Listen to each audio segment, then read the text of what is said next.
Hello dear Sagittarians and welcome to your June 2021 horoscope. If this is your first time here, my name is Justina and I use Western Astrology Tropical Zodiac, and these predictions are most accurate for the rising sign. However, if you don't know your rising sign, you can also watch this for your sun sign or for your moon sign, so welcome. Now June begins with Venus, the planet of love, relationships, moving into your 8th house on the 2nd of the month into Cancer, where it will remain until June 27th. So pretty much the whole of June will be here with Venus urging you or stimulating you to bond with another on a deep emotional level. You really seek these deep connections during this time. It's a great time for sorting out any debts, loans, taxes, mortgages, because Venus attracts positive energies into your life, and Venus also rules finances. With Venus here, you could also gain financially through your business partner or through your partner. On the 10th of the month, we've got a new moon solar eclipse in Gemini happening in your 7th house of love, relationships, business partnership. So there's a focus here with this eclipse on your personal relationships. A solar eclipse is 6 times stronger than a regular new moon. So it's a very powerful time, a time of new beginnings, especially since it's connected to the North Node as well. Now, these new beginnings could be a new relationship, a new business partnership, or a rebirth of your current relationship. Because here we've got Mercury in the retrograde motion in Gemini in a close proximity to this new moon. So something from the past could come back into the surface, and perhaps it could be connected to these new beginnings that will emerge around this solar eclipse. On the 11th, we've got Mars moving into Leo, and this is in your 9th house. So here, with the dynamic energy of Mars, you really want, you really seek adventure, spontaneity in your life. With Mars here, you seek experiences that will help you to expand your horizons. So there could be a stimulation for planning a faraway trip, for doing something different, something exciting. So the mundane tasks might not stimulate you at this time. You want something more exciting and courageous, and something that will increase your drive and motivation.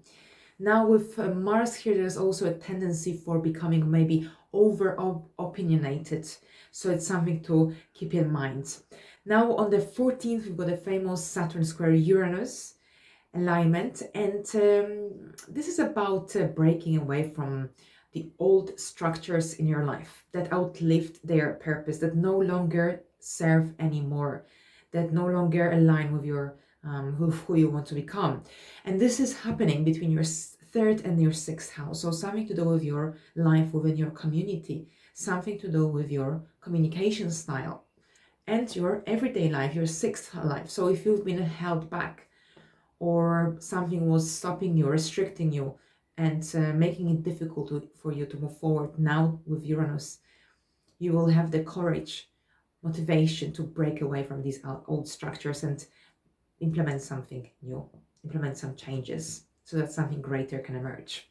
On the 20th, 21st, depending where in the world you live, we've got the famous change of season. So we're moving away from the autumn, spring, into summer, winter. And also on the same day, we've got Jupiter, your planetary ruler, turning retrograde in Pisces in your 4th house. And we've got also the Sun moving into Cancer. So with Jupiter retrograde in your 4th house, there is a tendency for becoming overly emotional. There's also a tendency for going back with your memories into your childhood or some past experiences. And you might also feel like your family members are standing in your way, that they are blocking your progress, or perhaps they are not helping you to move forward with your life. Well, it doesn't have to be the case in everyone's life, but this is what Jupiter retrograde in the 4th house could bring for you. Some examples, and Jupiter will stay in this motion, in this sign, so retrograde in Pisces until July 28th, at which point it will move back into Aquarius. Now with the Sun in Cancer, so Sun in the 8th, this is a time when you might become a really deep thinker. You might become interested in the hidden aspects of your life, perhaps afterlife, death and rebirth. You might go through some transformation. You might decide you want to declutter, get rid of lots of unnecessary things, or perhaps you could go through some internal transformation here as well. You might be dealing with your taxes, loans, debts, and there could be a greater activity in your intimate life, in your sex life, especially here with Venus being present at the same time. And on the 24th, we've got a full moon in Capricorn falling in your second house. So here this full moon illuminates your area of income, finances, wealth. So there could be a greater awareness of your financial situation. There could be a greater desire to establish more stability, more safety in your life. It's also a great time for reassessing your skills and talents and see whether they need to be improved in order for you to increase your self-esteem and self-worth, and perhaps improve your financial situation. And on the 25th, we've got Neptune turning retrograde in the 4th house, in your area of home and family, where also Jupiter will be retrograde. So here, Neptune retrograde will stay in this motion until December the 5th, so for around 154 days. So it's much longer than Jupiter. Jupiter will only stay retrograde in this area of your life for 1 month, more or less. So Neptune will have a greater impact on your domestic life. And during this time, you might find it difficult to identify with your role within your family structure.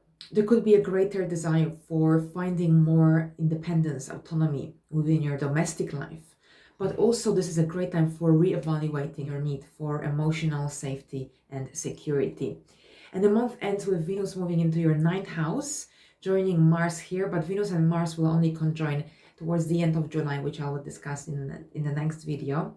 Here in June, Venus will only dip into your 9th house. But here with Venus, you will seek pleasure, adventure through doing things that help you to expand your horizons. And you might really have this inner urge to plan a faraway trip to some beautiful place, some exotic location. It's also a great time for expanding your connections with people from different cultures or countries to yours. And on this note, I would like to thank you very much for your attention. I hope you enjoyed this video, and I hope June is a good month for you. And I will see you in my next video. Thank you and bye for now.